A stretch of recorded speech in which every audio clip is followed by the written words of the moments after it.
Good evening. Welcome to the Douglas R. Wilson Lecture. We're pleased you joined us today here at the theater on campus and online. The University of Alberta respectfully acknowledges that we are located on Treaty 6 territory, traditional lands of First Nations and Métis people. Before we get started, I'd just like to share a few housekeeping items with you. The lecture will be about 40 minutes long, and followed by that we'll have about 15 minutes for questions and answers. For those of you here in the lecture theater, if you raise your hand, a microphone will come around to you. If you're online, you can ask a question at the end of the lecture by typing it into the chat box, and we'll ask that question on your behalf here in the theater. Photographs and video recordings will be taken this evening. If you have a problem with that or have a question about it, you can come talk to any one of us with a gold name tag. And we encourage you to please fill out the evaluation form that you received when you came into the theater. This helps us to plan for our next lectures. And when you leave, you can drop them off on the table or on the basket just outside the doors. If you are using Twitter, feel free to tweet about the lecture tonight using the hashtag DRWLecture. And right afterwards, there'll be a reception out the foyer. We invite you to join us. Jayne will join us there, and you'll be able to speak with her and ask her questions. It's now my pleasure to introduce our Dean, Dr. Shanti Johnson, and she will introduce our speaker.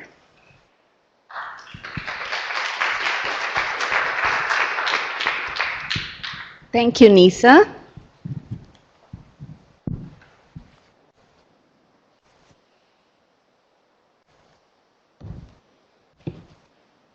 That was a long pause, wasn't it? It takes a minute to flip my paper here. So good evening.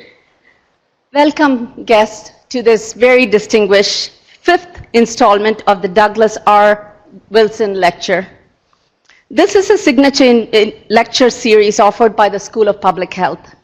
It provides information and challenges us to think critically about pressing public health issues facing people locally and globally. There are quite a few we can think about. Healthy communities, developments, water, environment. There are many topics to go around. The lecture series is named in honor of Douglas R. Wilson, former Dean of the University of Alberta's Faculty of Medicine and Dentistry. He was also a former advisor, senior advisor for the Dean School of Public Health, a strong supporter, friend, and colleague, and a champion of the School of Public Health at the University of Alberta. I'm delighted that Dr. Wilson and his wife, Jayne, are here with us. Welcome.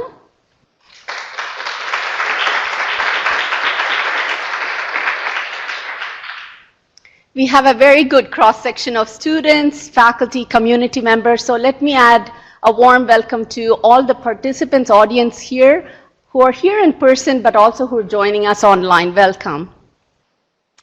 Let me now introduce our speaker, Jayne Engle. Jayne Engle leads city initiatives at the McConnell Foundation.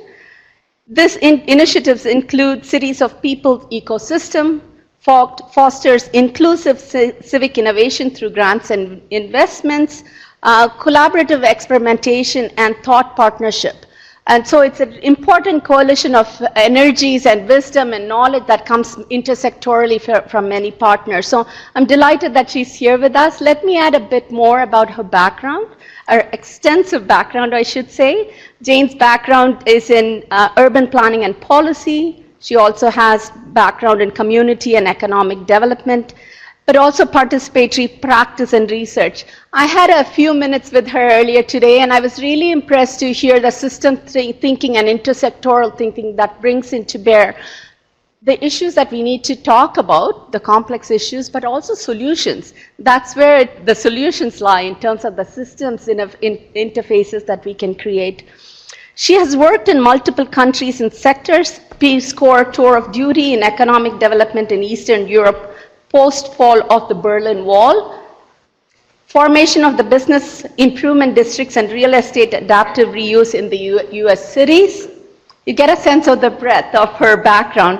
Transnational planning with cities in the European Union, sustainability planning with the Montreal Urban Ecology Center, and her doctoral work, field work, was in post-earthquake Haiti in the community development, community building. She is passionate about bridging transformative community actions on the ground with policy and systems change, particularly in ways that foster freedom and flourishing of people. She holds a PhD in urban planning, policy, and design from Engle University, where she holds an adjunct professorship. Her other degrees are from University of Pittsburgh, Temple University, and Eastern University in the US. It's a long list of additional information I can provide, but I don't want to take too much of the time that we have for her to share her thoughts. She lives on the plateau in Montreal with her 2 wonderful teenagers. Dr. Engle believes that now is the time for imagination, courage, strength to act boldly for the planet, for the present and future generation. I'm sure she'll challenge all of us in terms of our own thinking, in terms of our future thinking in this space. So please join me in welcoming Dr. Engle.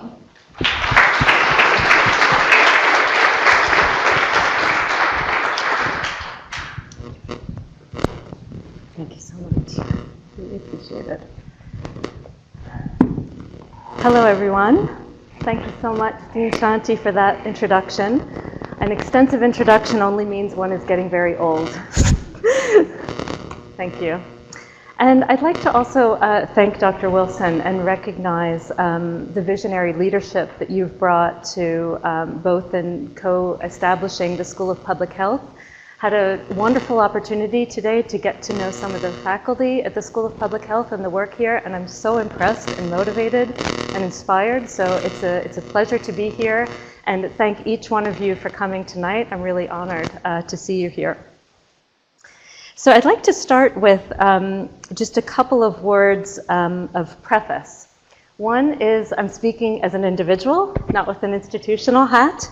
And second is I invite you to be in dwelling mind. The philosopher Martin Heidegger distinguished dwelling mind from analytical mind.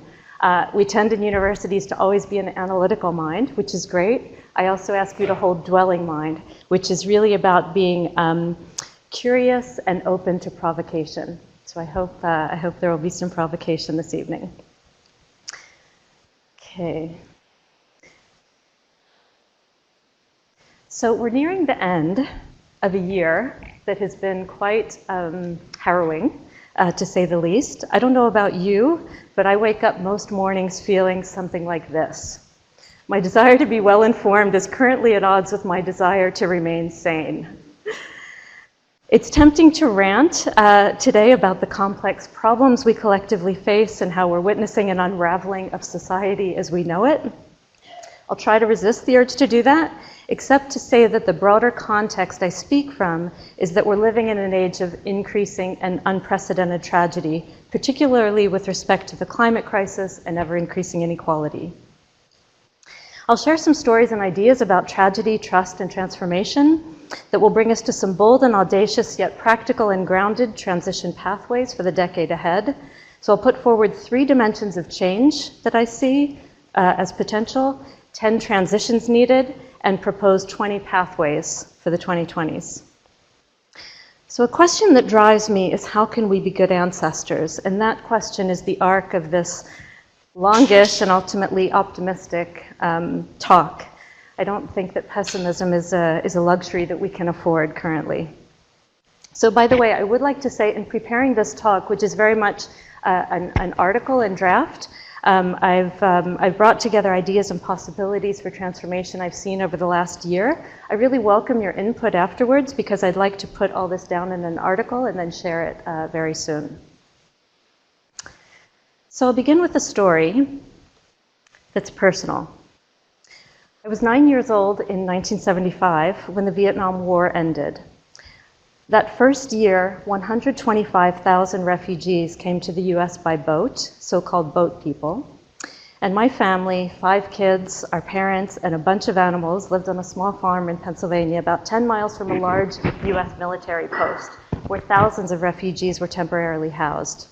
The refugees were Vietnamese, those leaving behind their country, which was war-torn for 20 years, and Cambodian refugees, many of whom narrowly escaped the killing fields of the Khmer Rouge regime. My family decided to take on an active role with the refugees. Most weekends that summer of 1975, we packed up picnic baskets and blankets, soccer balls, volleyball net, and so on, and we hung out at the military base with hundreds of refugees. And at 9, I had this vague sense of what was happening. These people were here out of desperation. They had lost nearly everything, their homes, homelands, family, and friends, almost everything but the clothes on their backs.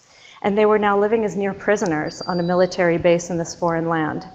We didn't share a common language, but we managed to play and smile, make food, and eat together. And by the end of the summer, we got approval to sponsor 2 Vietnamese refugees, a brother and sister, 25 and 19 years old, and we foster a younger teenage boy who lived with us for several years. So that experience was transformative for me. I learned how to more humanely butcher a chicken, for example, and not waste 1 ounce of the carcass. And I also learned about human impacts of war. My new brother had fought in Vietnam, and part of his coping strategy was that he became an avid fisherman. He became legendary in fishing circles in our region. He was the Vietnamese guy who showed up, who was bringing in fish after fish when often no one else could catch anything. And I saw that in this quiet way, he was dealing with trauma, or so the 9-year-old in me understood. And this experience of living with others in the same home, it was momentous in shaping who I became, the choices I made throughout my life, and the way I see the world. So I see the human costs of distant political and economic interests. I saw all of us as needing each other, as kin, as equal and bound together in our struggles and our freedom. And it planted seeds for me to understand the world differently. My family was no longer just my own bloodline, but these new brothers and sister, and it awakened me to the oneness of humanity. So I began to understand better what the great civil rights leader Martin Luther King had written from his jail cell in 1968. Injustice anywhere is a threat to justice everywhere. So fast forward 40-ish years to 2019. Tragedies, wars, displacement continue, and on an unprecedented scale. In 2019 alone, the multiple crises, complex and globally interrelated crises, they're staggering. So you've read about them, you see them in your feeds, on your screens. Here are just a few, some of these actually in the last week. 51 people were killed in the New Zealand mosque massacre. Thousands of Canadians missing and murdered, Indigenous women. The report came out this summer. 5 billion people are threatened by 2050 due to environmental degradation. Climate migrants, just in the past year, 18 million climate migrants. And there are growing protest movements that are indicative of the times we're living in as well. The Yellow Vest movement in France, here in Alberta and elsewhere. Indigenous protests in Ecuador just in the past week. The Haiti Petro Challenge protests that have been ongoing. Autumn Peltier, we all know about Greta Thunberg as well, and the Youth Climate Strike movement. It's Extinction Rebellion. There's also the Hong Kong protests for democracy. So these and more paint a picture of the state of things. Climate crisis, widespread inequality, and the fervent desire of people to act collectively and have agency to co-create a better future. So on the surface, these crises may appear to be primarily about climate and inequality, but there are, of course, underlying symptoms and drivers. 2 important ones are declining trust and lack of collective imagination to dream and build alternative futures. So we'll come to those later. First, I'd like to talk about 2 more tragedies, and then I'll move on from tragedy. So first, tragedy of the commons. So Garrett Hardin's parable is about a flock of hypothetical herdsmen who, if given access to a communal pasture, will increase their herd size until they collectively degrade the pasture. The tragedy is that ultimately the commons collapses. This metaphor is often used in the context of environmental protection. The global atmosphere is a commons, for example. It's owned by no one, it's used by everyone. If left unregulated, like the pasture, it's doomed to be overexploited and ruined. So the main solution to the commons problem has generally been seen as privatization and private property ownership, which supposedly gives the private owner an incentive to enforce sustainability, but as we know, that's not working so well for the health of the planet or for human equality. So we'll come to the commons later as well. The tragedy of the horizon, coined by Mark Carney, who many of you will know actually grew up here in Edmonton, it's a fundamental problem of traditional investment in our dominant economic system. That is, short-term horizons in financial markets limit the effective transmission of long-term risk signals, therefore inhibiting a more efficient long-term allocation of capital. So short-term horizons prevented us from looking at risks of climate change. Now we're paying the price economically and environmentally. The tragedy of the horizon also has a relationship to our collective capacity to imagine the future in the long term. So the challenge of short-termism and what seems to be our collective incapacity as a species to think and act for the long term, it's truly another deep crisis we face.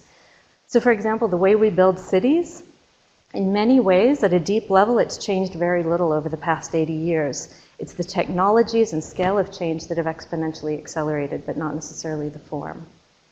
So underlying these and other social, economic, and environmental tragedies, there's a crisis of consciousness. So I would argue that a critical factor in elevating our collective consciousness is trust. So trust not as a conscious act of commitment, but rather as a culture or attitude which is strengthened and weakened in day-to-day activities and practices, exchanges between people in our transactions, relationships of reciprocity, and in our ever-evolving social contracts. And as I'll come to, our neighborhoods and our cities are sites of transformation for trust building. Trust. Trust matters. It's sometimes called the glue of society, and it's arguably the most important foundation of all healthy relationships: social, familial, romantic, economic, societal. In my work, I collaborate with hundreds of partners, and I can testify to the adage that collaboration moves at the speed of trust. I've seen a number of initiatives die over the years, many with great potential for impact. Because trust was broken in the relationship system, it didn't work. Trust is hard won and easily lost. So where does trust show up? It shows up in our workplaces. According to the Harvard Business Review, employees in high-trust organizations are more productive. They have more energy at work, they collaborate better with their colleagues, and they stay with employers longer than people working at low-trust companies. In informal economies, trust tends to play a critical role, sometimes standing in for formal legal contracts and other mechanisms of state, judicial, and oversight and enforcement systems. Has anyone here ever been in the Edmonton Gorilla Run? Yeah, I just couldn't resist that. I want to come back and see that. So certain kinds of trust show up in charitable giving. Albertans typically lead the country in terms of how much they donate to charities. That tells us something about trust in nonprofit organizations. Does that also show up in norms of behavior, I wonder? Do people in this province trust each other more? Trust plays a fundamental part in our norms of behavior in public settings and in our social contracts with governments, institutions, and businesses. But it's getting harder to trust each other. Public trust is declining globally and here in Canada. We have less confidence in our governments, particularly provincial and federal governments, our corporations, and each other. So a recent study by the Centre for Dialogue at Simon Fraser University reveals that people in Canada only moderately trust democratic institutions. We actually trust academics and judges most, and elected officials least. By comparison, we show high levels of trust for people in our neighborhoods and for people with a different ethnic background than our own. People tend to trust more at local level. 61% of Canadians believe that municipal governments are best placed to find solutions to community problems. So I'd like to get into some specifics about the breakdowns of trust, particularly regarding industry. An example about pharma, the opioid epidemic. In the province of Ontario alone, just last year, there was a record high 1,473 deaths, 17% higher than the previous year, and almost no media attention. What is the role of the pharmaceutical industry and specific companies in the opioid crisis? Why hasn't there been greater accountability and responsibility? This is very personal for me. My own nephew died of an overdose last year, and his autopsy revealed that the injection that killed him was 100% fentanyl.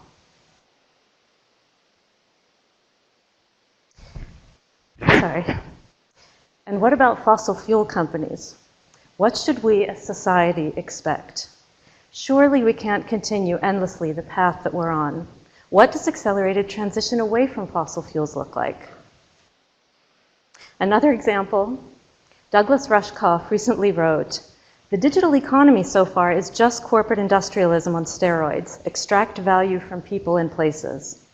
The moment we stop optimizing the digital economy for the growth of capital and optimize it for the circulation of value between people, everything will start to get better really fast."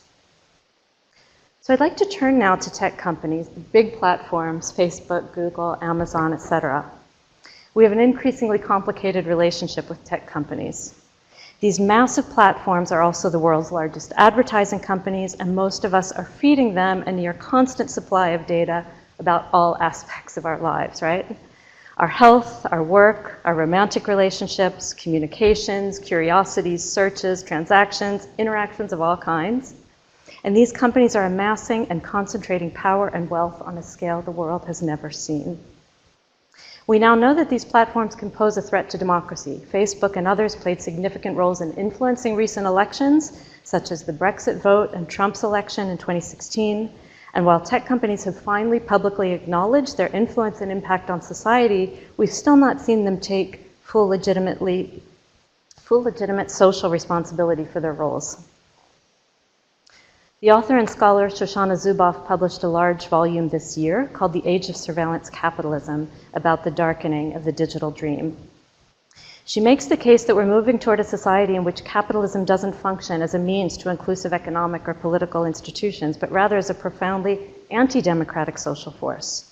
Her reasoning echoes Thomas Paine's, and I quote, "Paine argues for the capabilities of the common person and against aristocratic privilege. Among his reasons to reject aristocratic rule was its lack of accountability to the needs of the people, because a body of men holding themselves accountable to nobody ought not to be trusted by anybody." And Rebecca Solnit, in an article just last week in The Guardian, talks about how big tech isn't interested in a better world, just a more profitable one. It's titled, "What the Climate Emergency Demands of Us and What Capitalism Does to Us Are at War with Each Other." Solnit writes, "Though many have used technology to further democracy and participation, big tech doesn't want us to be citizens, it wants us to be consumers. To address the climate crisis, we need to be citizens, free, powerful, with our private lives private and our public lives vivid, energized, and safe." So how can the current obscene inequality that we've constructed not breed corruption and therefore break down collective trust? It's hard to expect trust to be strengthened and deepened across societies in the current context.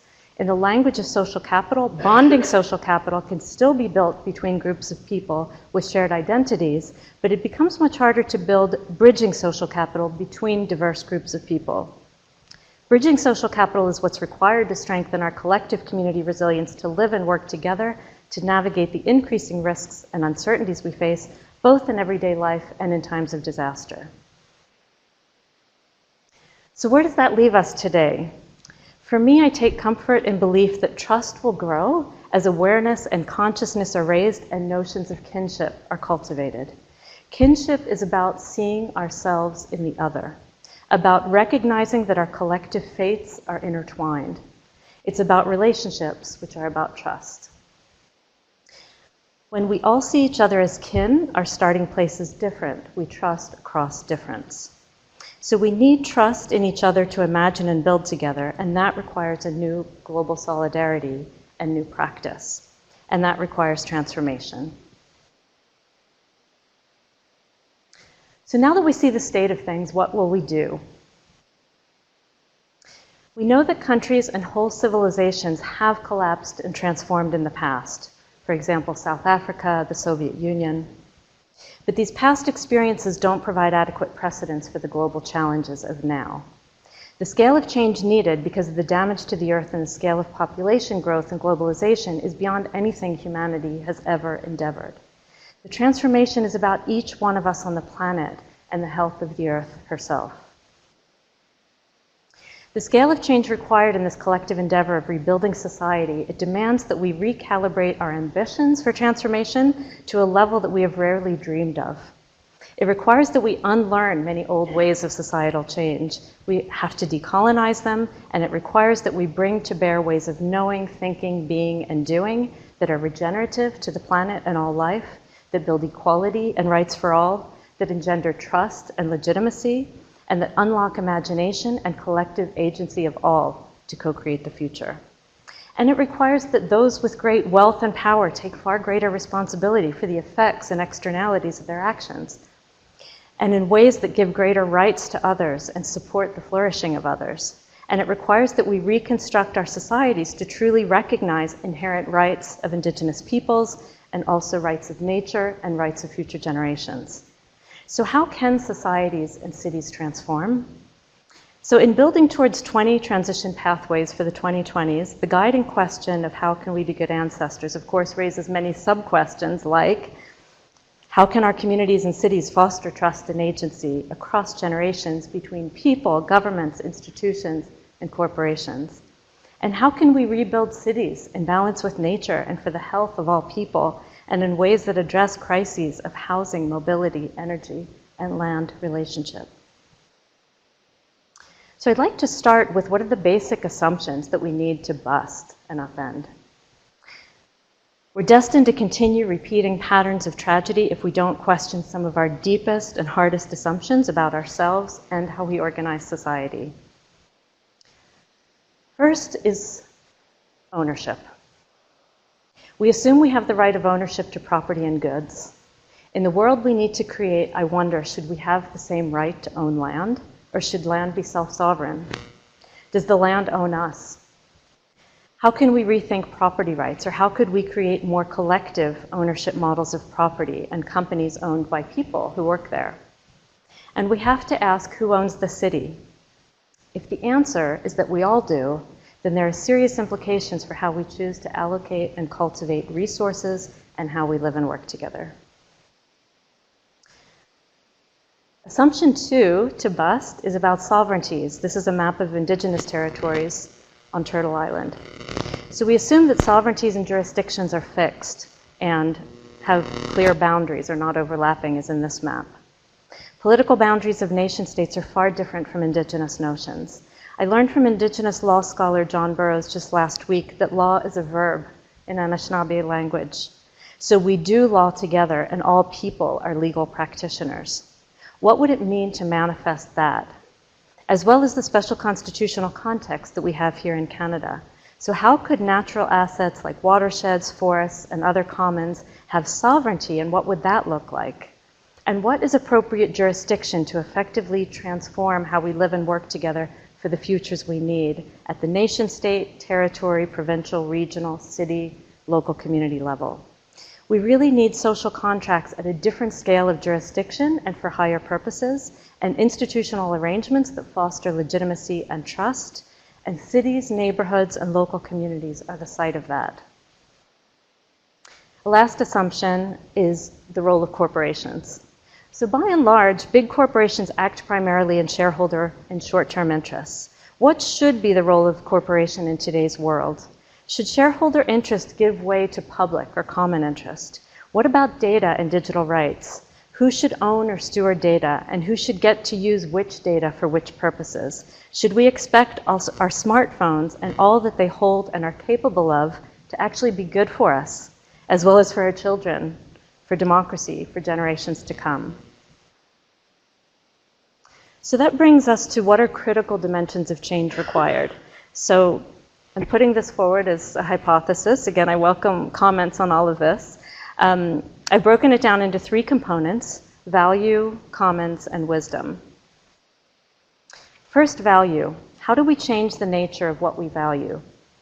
So these are just some example works that inform my thinking. Value of Everything by Mariana Mazzucato, Donut Economics by Kate Rayworth, a new book out just last week by Branko Milanovic on Capitalism Alone, the Future of the System That Rules the World, Beautiful Bailout by Sean Loney in Manitoba, and Decolonizing Wealth, Indigenous Wisdom to Heal Divides and Restore Balance by Edgar Villanueva.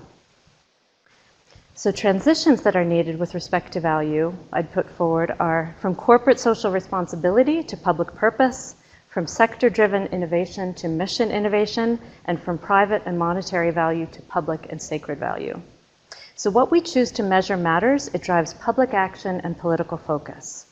Nicola Sturgeon, who is the first Minister of Scotland and co-founder with Iceland and New Zealand of Wellbeing Government Coalition, said, "I think the limitations of GDP as a measurement of a country's success are obvious. It measures the output of all our work, but it says nothing about the nature of that work, about whether that work is worthwhile or fulfilling. It puts a value, for example, on illegal drug consumption, but not on unpaid care. It values activity in the short term that boosts the economy, even if that activity is hugely damaging to the sustainability of the planet in the long term." So capitalism, as we practice it, will need to transform. We'll need to change our expectations of why corporations exist, that is, to contribute to a healthier society and planet. How we think about value creation and value extraction will need to change. Pioneering work is being done on these fronts by a number of people. Professor of Economics and Innovation and Public Value at UCL, University College London, is Mariana Mazzucato. She's working on the collective nature of innovation and the public sector's contribution. She's featured in the current issue of Wired, and it describes some of her ideas. And I quote, "She illustrated what missions could look like with 3 hypothetical examples: a plastic-free ocean, 100 carbon-neutral cities by 2030, and cutting dementia by 50%. The Clean Oceans mission could involve removing half of the plastic already polluting the oceans and reducing by 90% the quantity of plastics entering them before 2025 through projects such as autonomous plastic collection stations or distributed nets. The solution would require inventing alternatives to plastic, designing novel forms of food packaging, and creating AI systems that could separate waste automatically." And just in May of this year, the European Parliament voted and approved her mission-oriented proposal for the Horizon Europe program. The 5 mission areas that they chose are adaptation to climate change, cancer, healthy oceans, seas, coastal and inland waters, climate neutral and smart cities, and soil health and food. Each of those will have a mission board of 15 experts that will be responsible for identifying the first specific missions following the criteria that she's set up. We need this for Canada. What will be our 2020 missions? Let's have 20 in 2020. Economist Kate Rayworth, she's working on donut economics that supports social foundations of all people within planetary boundaries, thereby enabling a regenerative economics. As she puts it, a healthy economy is designed to thrive, not grow. Many others are doing work on the ground that reveal different ways to understand what we value and how to attribute it economically. Sean Loney, Indy Johar, Dominic Hofstetter, to name a few. Rethinking value can involve worker-owned companies, such as a number that are here right here in Alberta, including in Edmonton. And that could also mean changing antitrust laws to allow for workers and platform users to be represented on the boards of tech monopolies, pushing companies like Facebook, Google, and Amazon to make more socially responsible decisions. Rethinking value also means that we need to embed sacred or transcendent values, such as freedom, honor, agency, in our economics. Sacred value surpasses all differences and unifies a group, and it's not subject to trade-offs in the way that money is. We have to value what matters, because after all, as the Cree Indian prophecy warns, it's only when the last tree has been cut down, the last fish has been caught, and the last stream poisoned will we realize we cannot eat money. The commons. How should we organize and govern ourselves? These are some of the works that I draw on. A couple of these are just out recently in the last couple months: Free, Fair, and Alive, The Insurgent Power of the Commons. Some others are classic in a very commons-based format. Sheila Foster, Christian Ioni, and others have put together the Co-Cities Open Book, a commons practice for the commons content. So some of the transitions required in commons thinking are from sustainability to regenerative systems, from nature as subordinate to rights of nature, and from privatization and nationalization to commons. So working in a philanthropic foundation, I frequently think about how we support change.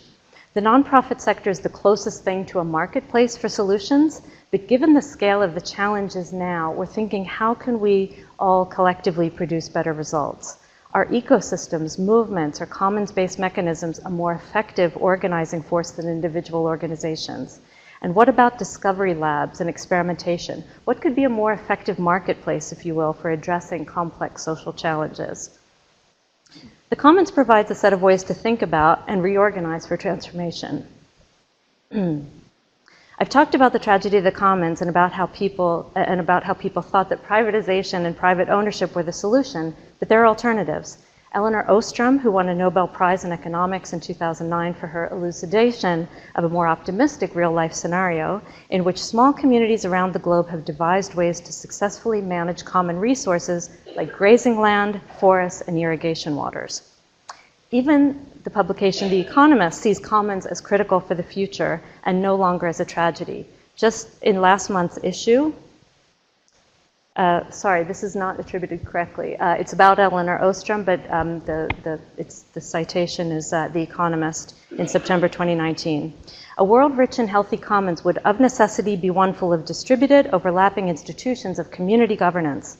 Cultivating these would be less politically rewarding than privatization, which allows governments to trade responsibility for cash. But empowering commoners would mend rents in the civic fabric and alleviate frustration with out-of-touch elites. In her Nobel lecture, Elinor Ostrom said that public policy should facilitate the development of institutions that bring out the best in humans. That sounds like common sense. So commons-based organizing, it often involves building participatory ecosystems and movements at local and regional scales. Sheila Foster and Christian Ioni have done pioneering work on the city as a commons, including adapting Elinor Ostrom's institutional design principles for the commons to the city context. So what about trust, the commons and tech companies at the city scale, and how does it relate to so-called smart cities? The current federal government has a Smart Cities Challenge platform, which in many ways is about putting technology in service of human needs and societal goals. They have a capability building part of the platform that aims to support hundreds of communities across the country, particularly small municipalities and indigenous communities.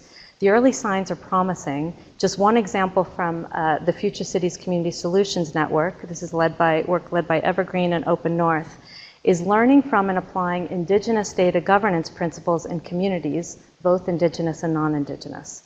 And at another part of the smart city spectrum is the work of Sidewalk Labs, which is a Google sister company under the Alphabet umbrella. Many of you will know that Toronto is ground zero for Sidewalk Labs' largest proposal yet, and their proposed Master Innovation and Development Plan is highly controversial. So one could argue that many of the materials, planning, and design innovations are compelling and even groundbreaking and have great potential. As an urban planner, I'm very excited about so much of the innovation in this plan. However, I think there are missed opportunities and great costs associated with the project as well, including in relation to public trust building. So I wonder, what if a public good organization had led Sidewalk Labs' proposal for Toronto? What if Sidewalk Labs were held to a higher standard and proposed radical interpretations of urban economics? And how could we be inventing institutions in parallel with the technologies that would strengthen local democracy building and civic legitimacy?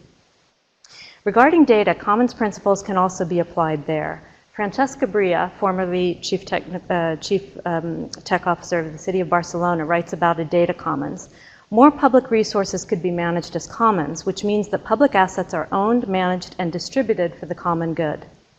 How about starting with critical, immaterial assets such as our data that we collectively produce? So could we better organize ourselves and design our institutions to build trust and commons and to bring about the best in humans? I believe absolutely yes. And we're currently exploring regulatory experimentation and governance innovation in some of the work that I'm doing with many fantastic partners across the country and globe. And our involvement in this area, it grew from a partnership we have with Dark Matter Labs and Mars and others, and it makes me very hopeful about the future. We're getting to some hope. So wisdom, how can we raise our collective consciousness and imagination and improve our ability to act? Of course, there's much great work on wisdom. These are just five examples of some that inspire me. Viktor Frankl, Margaret Wheatley in her book, Who Do We Choose to Be for This Time? Making Social Science Matter by Bent Flivberg. The book Laws, Indigenous Ethics just came out this summer by John Burroughs. And Collective Wisdom is a collective work led by Kat Cizek and many others. Some transitions needed from collective intelligence to collective wisdom, from individualistic to interdependence and participatory cultures, from ecosystem to ecosystem, and from colonial, imperialist to indigenous. I can't do wisdom justice in 2 minutes, but I'll say a few words.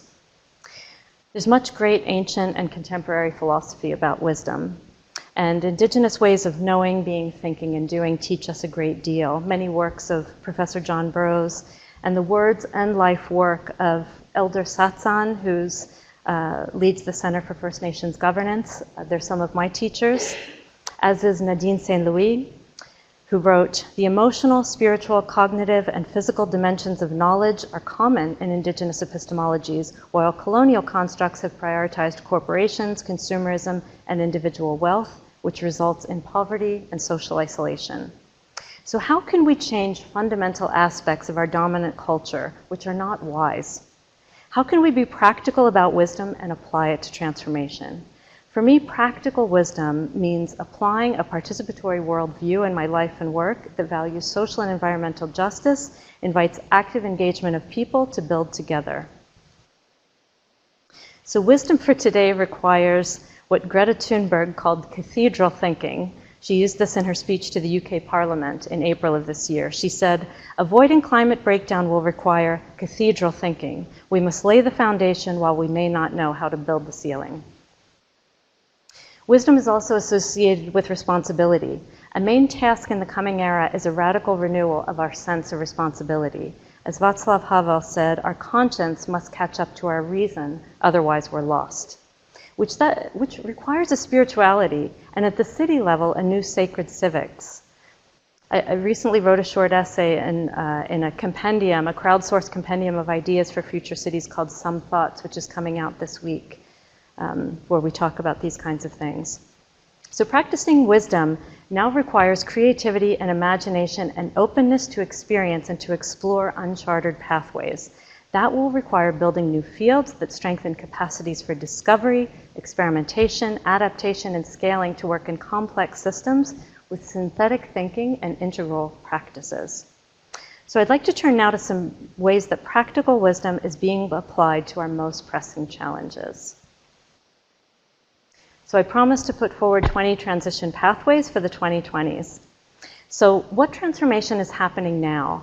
I'd like to put forward 20 experiments, movements, initiatives, some of these in early stages, with highly promising possibilities to scale and help build societies that value commons wisdom.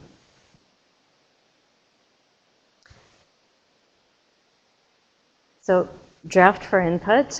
Transition pathways are the following, and I'll read these out. So, corporations for public purpose, rights of nature, rights of future generations, well-being economies, better energy futures, transitional governance, data sovereignty and digital rights, tech for good, valuing outcomes, new metrics and regulatory infrastructure, platforms to scale transformation, city as a commons or commons transitions plans, sacred civics, imagination and self-determination, local circular economies. And for the last 6, I'll give a few examples. I have examples for all of them, but I'm running out of time.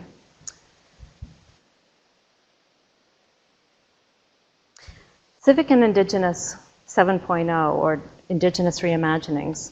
We can learn from the Community Economic Development Initiative with Can Do, based right here in Edmonton. It's a partnership of Can Do and the Federation of Canadian Municipalities that is working on strengthening relationships between municipalities and their contiguous Indigenous communities. And we can build the dream of the Mi'kmaq Friendship Center in Halifax here. We're also working on an Indigenous reimaginings of settler cities, a strategy with Future Cities Canada, which is in development. Participatory cities. We can model living and working together differently in neighborhoods. Participatory City has an initiative called Everyone Every Day. They're carrying out this work in London, and I'm very proud that the founder and CEO, Tessie Breton, who is here with us this evening, she's a McConnell Cities for People Fellow with us right now, and she's here in Canada because we've had lots of resonance with this particular approach, If you have questions afterwards, she's here, we're here, happy to answer your questions. Cities for people. We can rebuild cities to be regenerative of people and planet.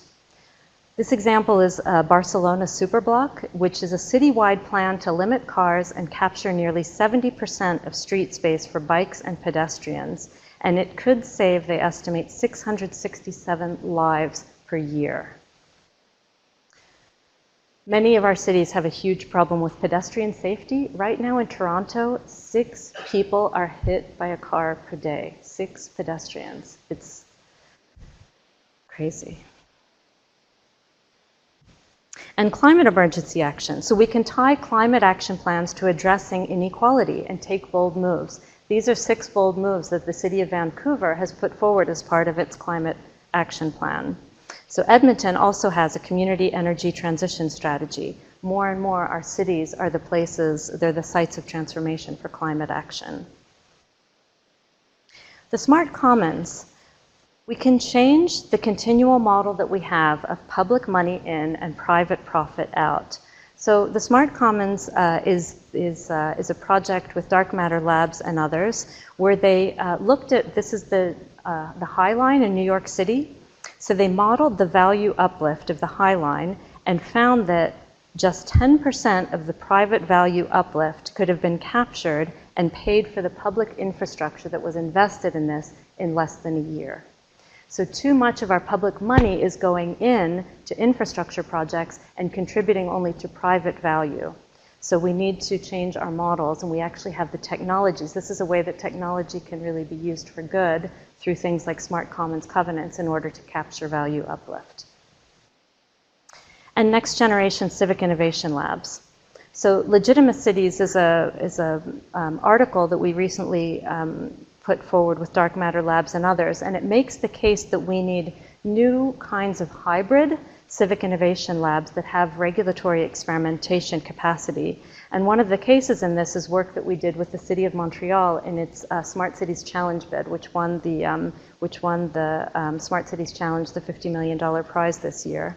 And we will attempt to design a lab in a way that is partly inside of government and partly outside and community focusing, so that it can also be governed in ways that build local democracy and build trust and legitimacy. And finally, I'd like to conclude with these 2 questions. So who do we choose to lead politics? It's an extraordinary time full of vital, transformative movements that could not be foreseen. And it's also a nightmarish time. Full engagement requires the ability to perceive both, says Rebecca Solnit. This time requires wisdom, including wise and healthy relationships in both our proximate worlds and in our politics. So who we choose to lead our politics matters. Politicians have immense influence, not just because of their actual mandates, but because of what Václav Havel, former president of the Czech Republic, referred to as the spontaneous impact their charisma has on the public. In an address, Mr. Havel said that politicians' responsibility is to think ahead boldly, not to fear the disfavor of the crowd, to imbue their actions with a spiritual dimension, and to explain again and again, both to the public and to their colleagues, that politics must do far more than reflect the interests of particular groups or lobbies. It's about a matter of servicing the community, which means that it's a morality in practice and has global political responsibility, including the responsibility for the very survival of the human race. So please vote. The election matters. It's Monday. We're the 2nd largest country in area in the world, as we know. We also have a vast global footprint. We're one of the most resource dependent and also one of the most urbanized countries on the planet. So we have an opportunity with our Constitution and our many nations to transform governance for the benefit of people and planet in ways that would be globally significant. But we have to take responsibility for that and decide, who do we choose to be as Canada, a confederation of nations and peoples? And what will we do now? So who do we choose to be with the time and capacities that we have? Each one of us, every day, as individuals, as nations, as a country. The world that we have known will change. We can be spectators observing the destruction, or we can dive in and do all that we can with whatever we have and be the change that we want to see. So I choose that, and I hope you will too, for kids, for their children, and so on, at least 7 generations on, and for all our kin. So let's value commons wisdom. And Naomi Klein recently wrote, "A new vision of what humanity can be is emerging. It's coming from the streets, from the schools, from workplaces, and even from inside houses of government. It's a vision that says that all of us combined make up the fabric of society, and when the future of life is at stake, there's nothing we cannot achieve." We are all boat people. We're in this together, those of us who are alive in the world at this time. So let's be our best selves. Let's rebuild society that's worthy of our ancestors and of future ancestors, and let's imagine and build together a better world. So think about it. What will your mission be in 2020? And finally, as I regularly repeat to my kids, these two here in the front of this photo, in the words of Colin Kaepernick, don't ask if your dreams are crazy, ask if they're crazy enough. Thank you very much.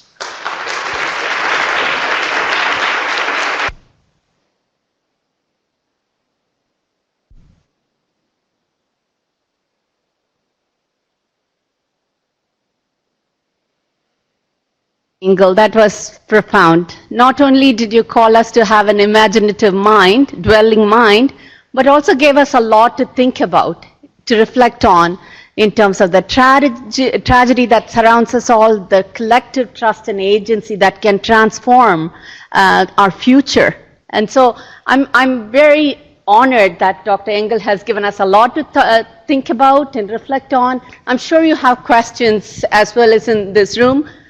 Nisa is around with a microphone. If you have a question, put up your hand. She'll bring a microphone. If you're joining us online, type in your question. Rachel is beside the computer here. She'll read it out for us, for Jayne to respond.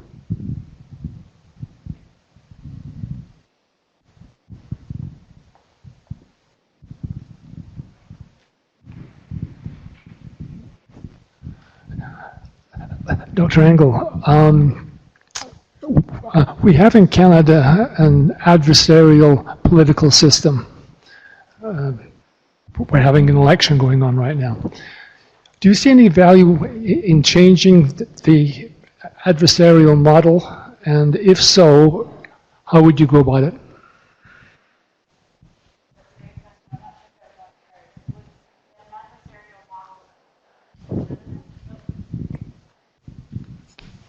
I don't know if everyone heard the question.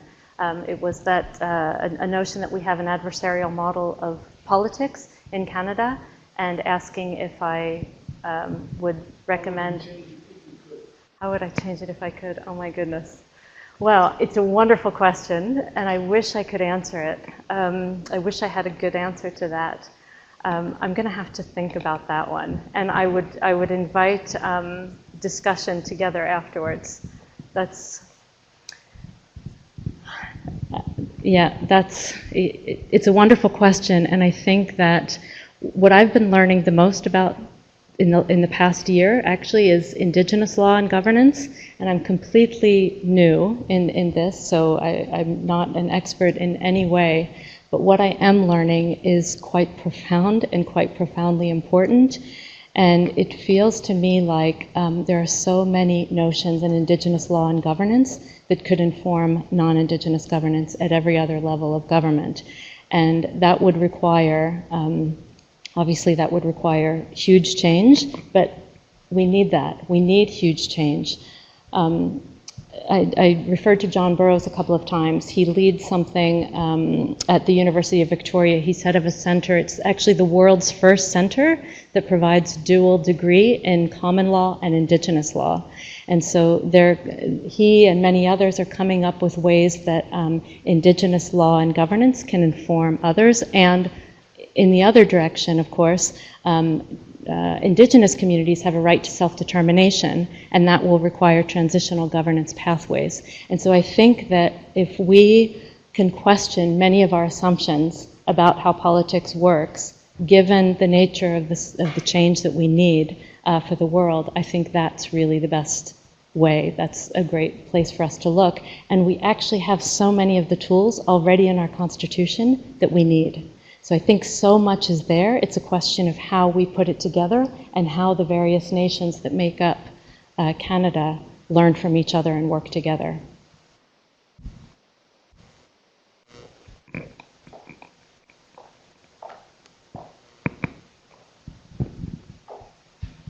Hi. Okay.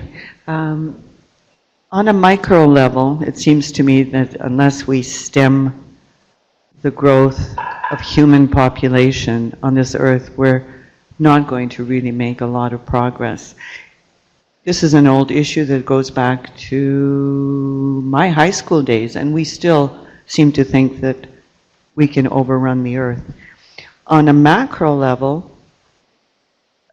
the relationship we have with money, which you made reference to, the almost immoral, if I can use that word, number of billionaires in the world and increasingly millionaires, and then on the opposite end, the extreme poverty. Even our relationship to money expressed in things like lottos that are up to 60 million, like who needs 60 million? So it seems to me like those are two aspects of our living on this earth that play a great role in how we're going to solve our approaches and problems. So, sorry, can you repeat just the first one? The second one was about inequality. Population yeah. growth, and then of course, the great divide between extreme, unconscionable almost wealth and poverty. Mm-hmm. Sure, thank you for the question. Certainly, as I discussed, inequality has become obscene within many places and between places, and in many ways it's growing. And of course, inequality has many different measures, but wealth inequality for sure, which has been primarily a function of land ownership. So yes, so many of our problems, even if we look at housing crises in some of our cities here in Canada, but in the world, I would love to hear other solutions, but it's hard for me to imagine solutions to some of our housing crises unless we change some of our ownership paradigms, because simply increasing supply of so-called affordable housing is not working. So I'd love to be challenged on that if people have challenges. As far as population, it's a very, very tricky one. And of course, the planet is fundamentally different in the sense that just over 100 years ago we were a planet of 1 billion people. So it's fundamentally changed. However, I don't believe that policy interventions are the answer or in a direct way are the answer to the population question. I think it has to be much more at a structural level. It has to be about respecting human rights and choices and so on. But the drivers of overpopulation have to be what are addressed, not the results of the symptoms of the problems.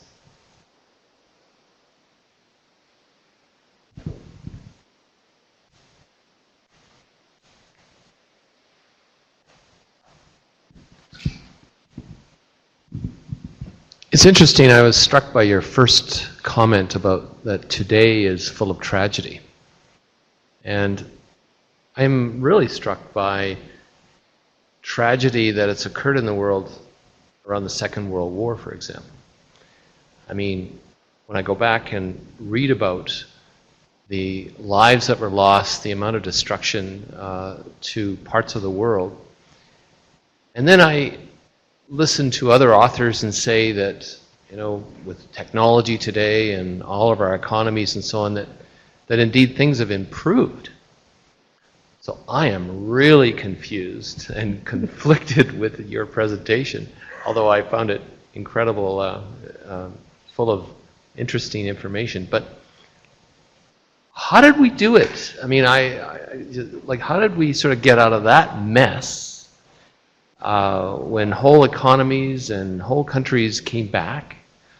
Like, are things more, like, I guess my question is really is, are things really more difficult today than they were? I mean,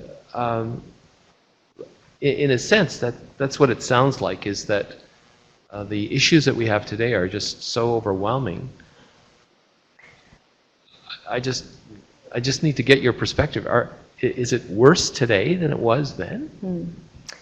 Yeah, sorry, I hate to paint such a bleak picture because I also think that there is extraordinary potential and so much possibility opened up. So I don't want to come across as only bleak, but I also think there is a need to face what is the reality in front of us, and I actually do think the scale is worse on a planetary scale. So it's not just certain nation states; it's actually planetary. And I also think that we're also witnessing an unraveling of many gains that we thought we had made. So one example, as I discussed with my friend Tessie of Participatory City, she grew up in South Africa. We often talk about how both of us have lived in societies that have transformed. I lived in Eastern Europe. She lived in South Africa, so we think about how societies can transform. In South Africa, of course, apartheid ended, but the murder rate of women in South Africa right now is worse than it has ever been. A woman is murdered every 3 hours in South Africa. They're calling it a war on women. So many of the gains that we even thought that we had made, I feel, are unraveling. So I hate to paint such a bleak picture, but to me, again, it's about facing reality. I have not in any way lost hope. I mean, I have more hope than ever. At the same time, and I think we need to hold both of these things. I think we need to be able to hold reality, and we need to be hopeful about all that is possible. I think it's the moment to truly reimagine what is possible. What is the world we want to collectively create? What is a world, that has equality, greater equality in the ways that are essential for human flourishing for all? Then we have a question online. Hi, Jayne. This question is coming from Gene online. He would like to thank you for your inspirational message today. And he's particularly interested in hearing more about viewing natural assets as having sovereignty. Could you share an example of how transformation to that was achieved? Sorry, here's one more point to it. So, sorry, it was about natural or asset suggestions and what? for enabling others to conceptualize sovereign natural assets. Mm-hmm. So natural assets, and sovereignty. Mm-hmm. Right. So an example I'd give is with respect to the rights of nature. Again, it's something I'm just beginning to learn about. So in most of our laws, with the exception of Indigenous laws, we have environmental laws that are based on rights of persons. So, for example, if we can only defend actions if we can argue that something that is causing environmental damage is hurting people. And corporations also have status as persons. So the only way to defend something is to be able to say that it's hurting people or hurting corporations. So, for example, if a river is polluted, that river doesn't have any rights. So it's only if that river's pollution affects people that we can do anything about it with our laws. So rights of nature would actually acknowledge that land or that a river is sovereign, for example, and it would have inherent rights. And so there's a movement around the world. There are several constitutions that now have rights of nature in their constitutions, including Ecuador. We know from protests and what's happening there in the past week that that's not the answer just to put it in your constitution. The battles are still being fought in court. But what I've seen at the city level, which is exciting, not yet here in Canada, but even in the US, a number of cities have adopted rights of nature statutes. The city of Pittsburgh was the first large city to adopt one, and they used it, I understand, to fight fracking in the city. So that's just one example. So acknowledging rights of nature would also give the opportunity for land to be sovereign. Satsan of the Center for First Nations Governance brought up the idea last week of inherent right zones in cities. where rights of nature could be honored and acknowledged. Wonderful. Thank you so much. And the conversation can continue outside over some refreshments. Please join us. The second survey was distributed when you came in. Please take the time to complete. We look at that information to improve on for the next time around. So that's important for us. So on final note, please join me in thanking Dr. Jayne Engle.